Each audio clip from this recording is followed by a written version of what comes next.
واحنا نتوقع الدوري السعودي. الشباب ضربات جزاء وبشكك فيها كمان زي مصر البورسعيدي كده. بالظبط. لازم الوقت المناسب ان نعلن عنبر صعب يشجعوا ايه بالدوري السعودي.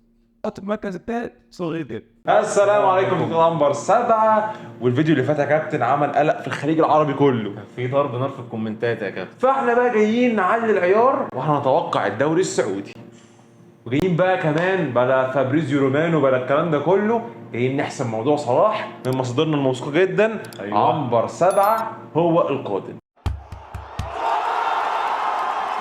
طب يا كابتن، قبل بقى ما نتوقع ترتيب الدوري السعودي، في موضوع كده لازم نوضحه الاول. كان في ناس كتير في الكومنتات بتقول ايه، انتوا شايفين الانديه بطريقه غلط. النادي ده اكبر من النادي ده. زي في كومنت الشباب احسن من النصر.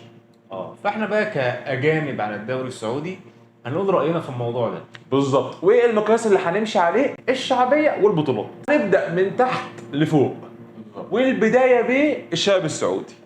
الشباب يعني فاهم زي مصر البورسعيدي كده. بالظبط. منتصف الجدول عنده النجم زي جريندو عندنا كده، ايفر بانيجا بيجيب ضربات جزاء بس. وبصراحه الزمالك اتظلم في البطوله العربيه، ويعني معلش برضه يعني ده رايي انا برضه، ودي الحقيقه ما تزعلش حد.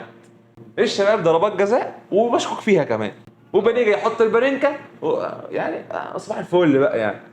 وبما ان احنا بقى بنتكلم عن الصغار، فبعديهم على طول اعتقد اهلي جد. صغير جد. بالظبط. الهبوط بيكسر جزء من هيبتك، خلينا نتكلم بصراحه. يعني لما اجي في الدوري الاسباني اقول لك مين ما هبطش، هتقول لي الريال، برشلونه، اتلتيك بلباو.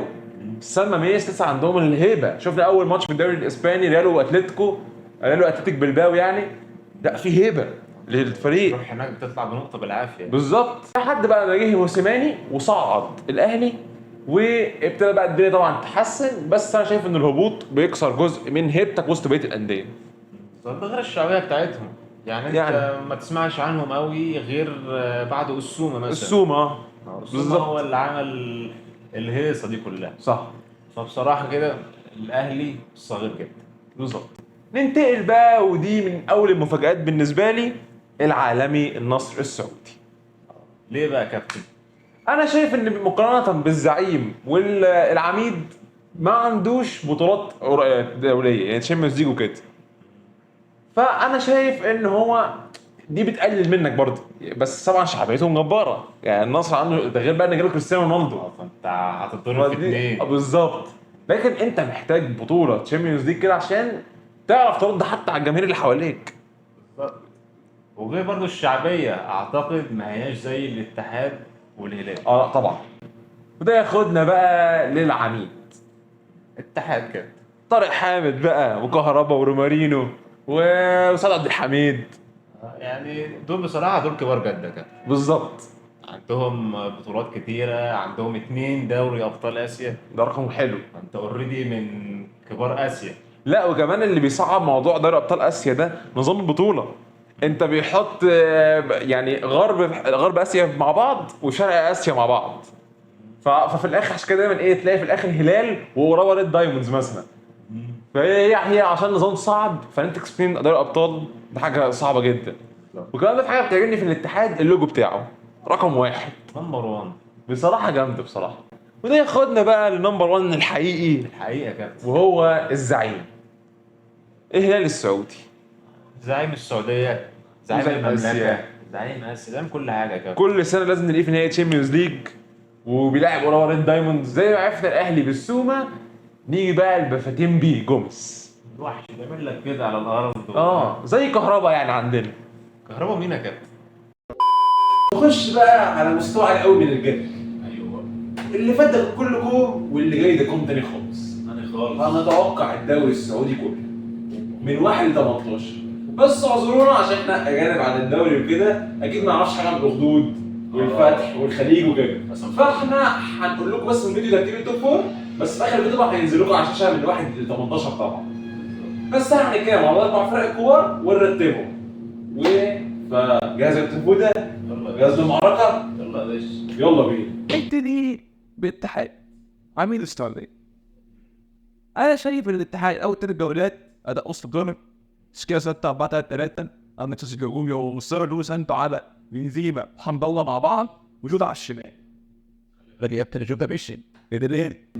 انا مش عارف، هو حصل مشكله كده، المهم ان هو مش هيكمل لحد يناير. ما يقدر لا دي تعمل دور بجانب. بس انا عديت عندك كونادو بتبقى في 10 هايل، عندك سوبرينو، فانا شايف ان الاتحاد هيعرف يكسر، ممكن يكمل عند المستوى ده بيصير وقت كفايه. بس انا عندي مشكله جت ايه بقى؟ يعني انت لو بصيت على اول نص قناه لحد المواجب من لعيبه كلها فضلت عندك كادي بقى حارب سبيلو بنفيما صندوله وطمن بضاعة كتير بالظبط. انت على كاس عامل الانديه، عندك بتاع دوري الابطال، عندك بتاع بطولتين كاس. بالظبط. كتير قوي اتوقع فيه جهات بيصابات. بس انا عاجبني قوي حارس بتاع الاتحاد، شفت مستواه شاف ضوء عربيه شفناه في كذا موقف. لا الحارس ده احسن من حارس كان وده بيجري كتير. هو اسمه ايه ده؟ مش عارف ماشي. بس هو عايز جامد يعني اظن بس انا اتفق برضه، هو عايز جنب. يعني انا شايف تقريبا اسمه جولونتو ولا جولوندو حاجه كده، بس انا مش فاكر بصراحه. طيب نخش على اللي بعده. نخش على النصر.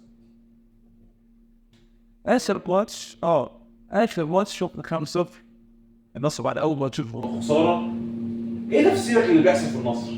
يعني هل مثلا عشان في البطوله العربيه لعبوا ماتشات زياده فالبدني اثر عليهم ولا ايه؟ يعني يعني عايز عادي، خسرت ماتش، الناس مش لازم تدقق قوي. في الاول وفي الاخر عندك رونالدو امباليه تريسكا يعني لا بس تريسكا ما هوش يعني لا موجود من زمان. انما رونالدو امباليه يعني شفت اسيست رونالدو بالكعب. يعني هو كيفر عادي، لكن ميسي يعمل تفه في الامريكي. شوف بقى اللي بيحصل ونصحى للفجر وكده عادي، ماتشات 8 بالليل عادي، وبيعمل حاجات حلوه زي الفل يعني. هاتفك على الواقف كده. يعني انا شايفهم فرقه محترمه بس ما بقاش زي الناس التانية بصراحه. مش فعالين قوي يعني. رونالدو رومانيا وقتلوا الماتش ده خالص. بالظبط. ده لسه ان نص بس جابوا لابورت صفقه مهمه قوي. لو انت هيفرق صحيح. ان الدفاع كان تحسه هيبقى صلب اكتر. عندهم باك رايت يا جماعه ركزوا عليه، سلطان الغنام بقاله اسمين ثلاثه حاجه جباره بجد. لسه لاعب وتابيو شايف اخر ماتش فعلا. النصر ممكن يتحسن بس يعني انا شايف ان هو مش زي الهلال. بالظبط. طيب نخش بقى على الاهلي جد. يعني احنا بقى كنا بنتكلم على صغيرتنا من شويه. دلوقتي بقى احنا هنتكلم على التطور بقى. ماكسيمان فيرمينيو محرز، وفي برضه نقطه مشتركه بينهم الاتحاد اللي هم كسبوا اول 3 ماتشات. اخر ماتش ده كسبوا في اخر دقيقه بالظبط. فشايف الاهلي ازاي كده؟ لا بصراحه يعني شفنا اول 3 ماتشات ماكسيمان، رهوان، فيرمينيو فايق، محرز فايق، وخلي بالك برضه جابوا واحد اسمه جابي فيجا. بس انت بيجو ده عنده 21 سنه، ده كان نجم الدوري الاسباني حرفيا. كان هيروح نابولي. ساب نابولي عشان الاهلي السعودي، عشان صغير جدا. انا مش عارف فيه ايه بصراحه بس ماشي. بس المهم لا السكواد اللي عملها وكيسي. كيسي هو اللي جول. فلا يا جماعه اهلي جده منافس شرس. والاهلي جد عنده ميزه دفاع بينجر، نص الملعب بقى ممتاز. الهجوم زي ما قلنا الفيديو اللي فات اللعيبه بقت كده ان هي بتلعب مش جايه ابو لعيب خلاص. انت محرز عمال يعمل لك ارتوهات، عمال يعرض ماكسيمان من اول الملعب لاخره، يرمي الكوره قدامه كده. فلا حاجه رهيبه بصراحه. لان بقى اخر فريق معانا وهو الزمالك الهلال السعودي.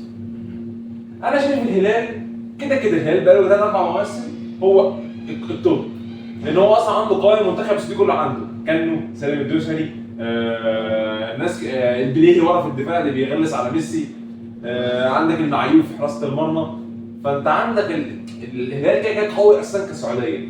تخيل بقى لما يضاف عليه اسمه ايه ده، متروفيتش، نيمار، انت بتتكلم في مستوى مرعب. يعني والله كابتن الهلال يعني مش عارف، عندي اساس ان هي مش هتمشي زي ما احنا متخيلين. انا مش عارف ليه. يعني نيمار حاسه خلى الفرقه بقت ديسكو كده، مش عارف اشرحها ازاي. يعني نيمار اعتقد يعني اراهن الدوري السعودي فيه كام ماتش؟ 18 في 2 17 في 2 34. انا اراهن نيمار مش عدى 15 ماتش.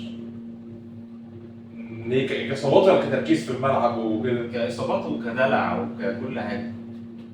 مش ما فكرتش فيها كده، انا مفكر ان هو ايه يعمل للفريق هيبه. انت جاي ماتش كده النصر والهلال، انت هتشوف رونالدو ونيمار، هو هيعمل اسم، هيزود اسم كده. وهيبه لما يلعب هي دي نقطتي بقى. انا اعتقد يوم ما يلعب هيعمل اداء جبار، هيبقى عنده الفرصه ان هي بقى الريمبو فليك، ما بالك رايح نهائي تشامبيونز ليج يقعد يشمس وكده. اعتقد هتبقى فرصه جباره بقى انه ايه يقعد يلم في كباري. حاسس احنا هنشوف مستوى مختلف لليمون. بس خلي بالك اللاعب العربي ده انه حامل، يعني لما ياخد ريمو فليك فهيتصاب. ده يعني بس هي اراء في الاول وفي الاخر. انا اعتقد صراحه مش هتمشي بصراحه يعني. انا حاسس ان هي ما مشيتش او هتمشي. فالهلال يعني لا هو فريق مكتمل، عناصره جاب صلاح الحميده كانت عنده في الاتحاد، الباك السعودي شاب رهيب ما شاء الله، الحارس المعيوف وجاب بونو عليه، بونو والمعيوف بالحراسه، متروفيتش كمان قناص. كان عندهم اصلا مشوا مانيجا، انت متخيل وسطهم الرفاهيه ان مشي مانيجا جوز عشان يجيب متروفيتش، ودلوقتي مانيجا بقى يتكلم عنه في الاهلي المصري. فانت بتتكلم في مستوى مرعب. مالكم اللي اصلا كان ملط مع برشلونه وكده، جاي كانوا بيلعب كره صالات يعني. بالظبط. فانا شايف الهلال اقوى، هو اقوى سكواد بصراحه على الورق. بس برضه انا شايف مش هتمشي. انت شايفها هتمشي؟ انا شايفها هتمشي. انا حاسس ان نيمار الماتشين اللي هيلعبهم، انا متفق معاك ان هو مش هيعدي ماتشات كتير، بس الماتشين الثلاثه اللي هيلعبهم خصوصا قدام رونالدو او كده هيبدع، هيعمل قلق. يعني انا مستني ماتش قدام فيرمينيو مثلا، فيرمينيو بقى يعمل لك شوطه من غير ما يبص، نيمار يشمس. شايف ان الوقت المناسب ان نعلن عنبر صعب يشجعوا ايه في الدوري السعودي. ماشي. انت خلاص كده مصر العلامه يا باشا. طيب انا هشجع العميد الاتحاد السعودي. ليه بقى يا كابتن؟ انا بالنسبه لي الاتحاد، انا اصلا فان كبير لحمد الله من زمان. كنت دايما بشوف ان هو احسن مهاجم عربي في المنطقه كلها، وكنت اتمنى يجي الاهلي في يوم من الايام، الاهلي المصري. غير كده عندك طارق حامد، فابينيو، انا حاسه فريق واللوجو. بحب جمهور الاتحاد. شفنا التيفوز وكل ماتش بجد متعه للعين. انا بنبسط كده لما بتفرج على الاتحاد بصراحه. قال لك انك مولود في جده. انا بعشق يعني، حتى لو تكون زي بلعب في بيس كده بلعب بالاتحاد السعودي بصراحه. ويلا نخش بقى على توقعات التوب فور. نبتدي المركز الرابع وانا هحط النصر. لا دي مش عندنا فيك، بس انا شايف ان تضيع نقط في اول ماتشين في الموسم قدام الخليج واتفاق والكلام ده كله هتهدك. وانا شايف ان الاتحاد النصر، الاتحاد هيكسب النصر 3-2 بالظبط. تمام. وانا بقى الرابع الاتحاد. الله دي عندي بقى، انا شايفه عينك. لا انا شايفه ما كانش زي ما قلت كبار في السن بقى. ده محلل يا جماعه يقول لك الاتحاد رابع. طيب مش هنشوف. طيب خلاص هنشوف. انا بقى هحط في المركز الثالث صغير جدا. صغير جدا. ده عايز الناس تضربنا يعني يا باشا. هو كده توب فور، الدنيا مولعه متقاربه، لازم هيحصل كده. انا بحط الزعيم ثالث. الزعيم ثالث. انا الثاني عندي الزعيم. انا بقى الثاني عندي اهلي جده. اهلي جده الثاني، صغير جده الثاني. ماشي. وبكده عرفت مين بطل الدوري. اتحاد العالمي. ممكن نكون خلصنا انا وكابتن بامبي المعركه والملحمه دي، واكيد بوظنا الدنيا بس ده كان راينا واحنا حاسين ده الصح. وقولوا لنا في الكومنتات حابين تشوفوا فيديو تاني مثلا مره كل شهر نتكلم عن الدوري السعودي ملخص ليه. قولوا لنا برضو ايه رايكم في الدنيا كده. وقولوا رايكم باحترام. مش عايزين بقى يعني ايه نتناقش مع بعض تحت باحترام. هنعمله بلوك. ايوه بلوك. ويلا عايزين حاجه تاني؟ لا شكرا يا كابتن. يلا سلام.